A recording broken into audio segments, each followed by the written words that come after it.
Pemirsa, perdagangan saham di Bursa Efek Indonesia baru saja berakhir. Kita akan membahasnya bersama analis Anugrah Mega Investama.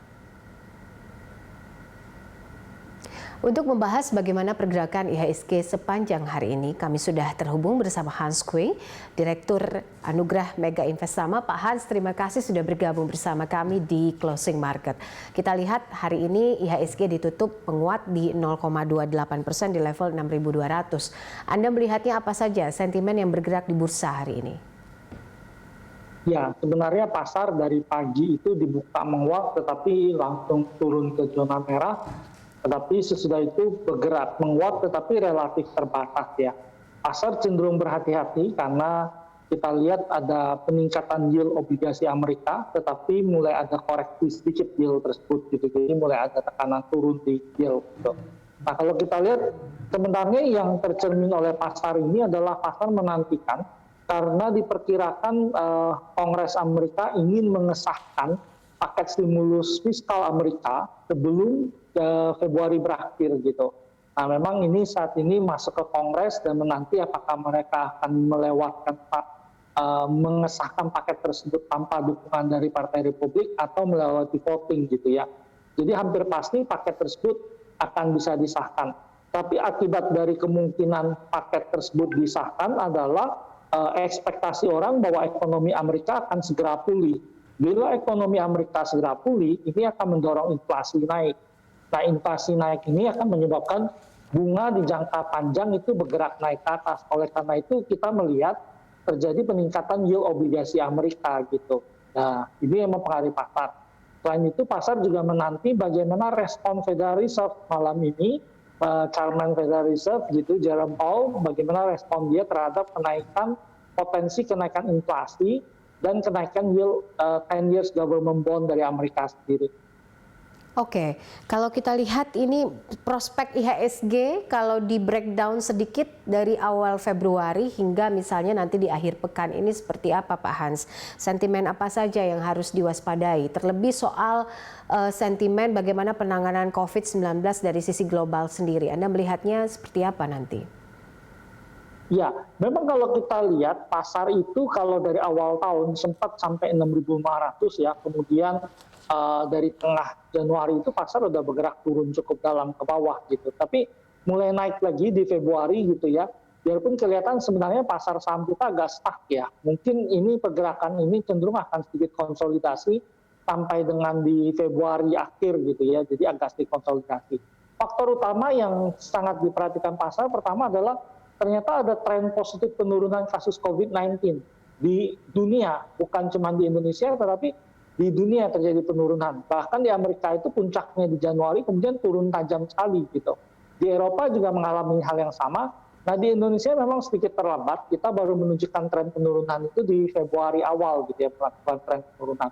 Nah, sebagian memang berpendapat bahwa penurunan ini karena kasus pengetesan yang lebih sedikit. Itu terjadi juga di Amerika karena cuaca musim dingin yang ekstrim, pengetesan COVID-nya lebih sedikit sehingga terjadi penurunan gitu. Nah, jadi mereka belum terlalu yakin ini dampak dari vaksin gitu. Tetapi ke depan tentu vaksin akan cukup efektif ya, karena di dunia seperti Amerika itu penyuntikan udah lebih dari 30 juta orang gitu. Nah, di dalam negeri tentu yang diharapkan adalah bagaimana vaksin itu bisa disuntikan lebih cepat. Karena kalau kita ingin menyuntik 180 juta orang dalam periode waktu 1 tahun atau 1,5 tahun, minimal per hari kita harus menyuntik 500.000 orang gitu yang dilakukan. Nah, ini salah satu katalis positif yang sangat mempengaruhi pasar gitu. Selain kalau kita tunggu sampai akhir bulan ini, tentu stimulus fiskal Amerika yang sangat dinantikan pasar, Bu. Ini sesuatu yang sangat akan mempengaruhi pergerakan indeks global. Oke, baik. Soal bagaimana musim laporan dan juga dividen, ini kan bagi-bagi dividen juga lagi musim ini ya. Nah, ini prospek emiten perbankan khususnya seperti apa? Terutama soal produk konsumsi juga Anda melihatnya seperti apa, dan dalam perdagangan kuartal 1 ini bagaimana? Ya, kalau kita lihat sebenarnya kemungkinan emiten perbankan ini kinerjanya agak sedikit tertekan turun ya. Biarpun mereka banyak melakukan restrukturisasi kredit terbantu dengan POJK, tetapi saya melihat sebagian bank itu mulai mengalokasikan pencadangan potensi kerugian mereka gitu ya. akibat restrukturisasi tadi gitu. Sehingga mungkin dividen yang dibayarkan akan relatif bergerak turun, bahkan beberapa bank mungkin tidak akan membayarkan dividen akibat dari pandemi itu sendiri gitu.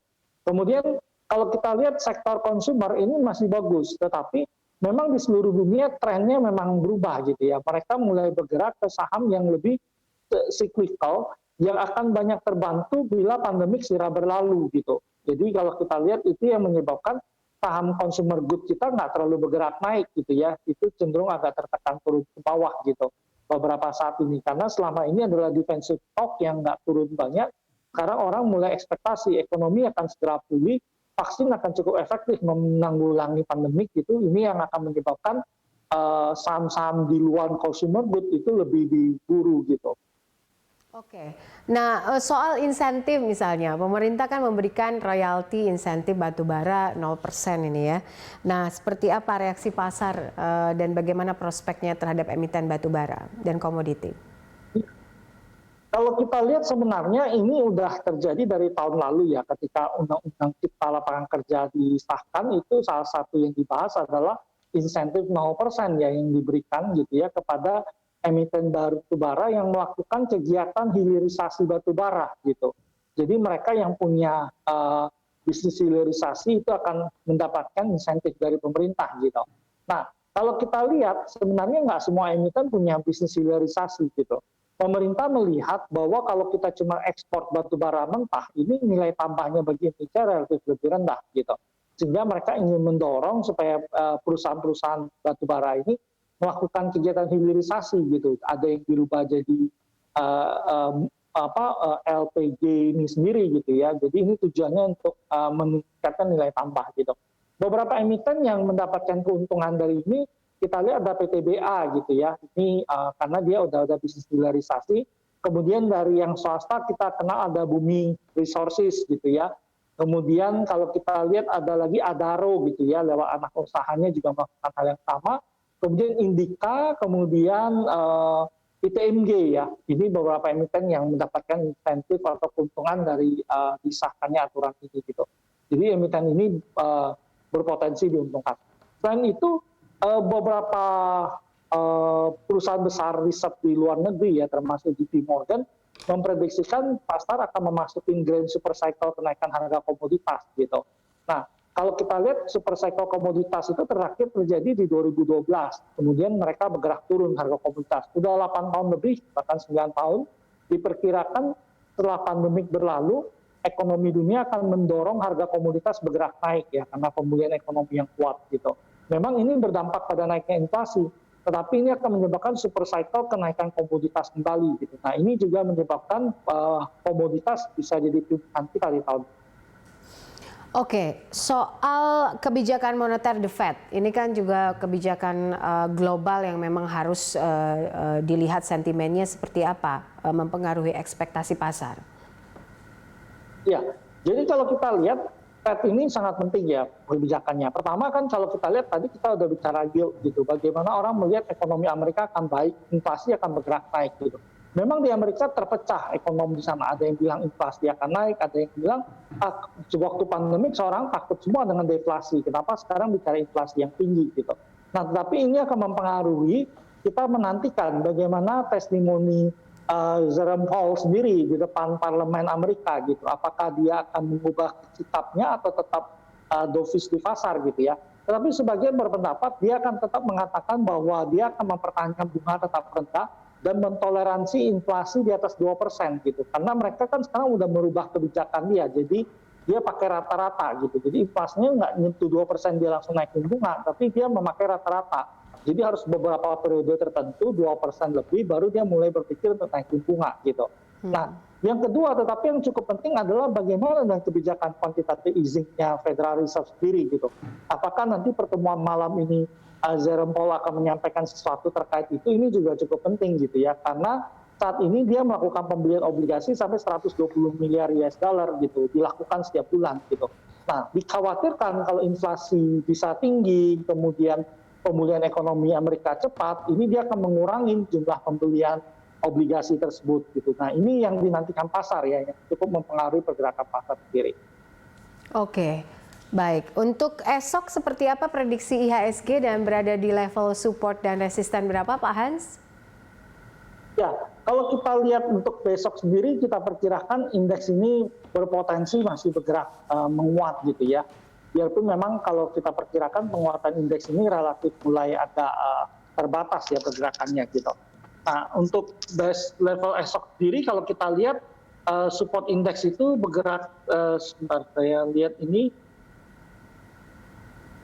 ya, 6.200-an jadi supportnya indeks ya. Kalau kita lihat mungkin indeks akan bergerak mencoba lagi level 6.350 ya sebagai resisten indeks gitu.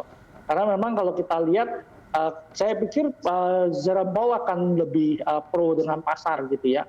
Biarpun kalau kita lihat saat ini kenaikan yield obligasi Amerika ini tentu udah sedikit juga mengkhawatirkan karena ternyata yield obligasi Amerika ini dipakai sebagai acuan gitu ya. Pertama untuk kartu kredit di sana, kemudian kredit perumahan itu semua merefer juga pada obligasi 10 years government bond Amerika. Dan ini mereka udah mengalami kenaikan 0,6% ya gitu. Ini menimbulkan apa? Orang kesulitan karena biaya bunga untuk kartu kredit dan kredit perumahan udah bergerak naik ke atas gitu. Selain itu, kalau bunga jangka panjang naik, itu menyebabkan cost of fund perusahaan-perusahaan di sana bergerak naik ke atas. Nah, ini sentimen negatif yang mempengaruhi pasar. Tapi rasanya di dalam negeri indeksnya masih mencoba untuk bergerak menguat biarpun terbatas ya. Oke, baik. Pak Hans, terima kasih untuk analisanya dan juga waktunya bersama kami. Hans Kue, Direktur Anugrah Mega Investama. Ya, terima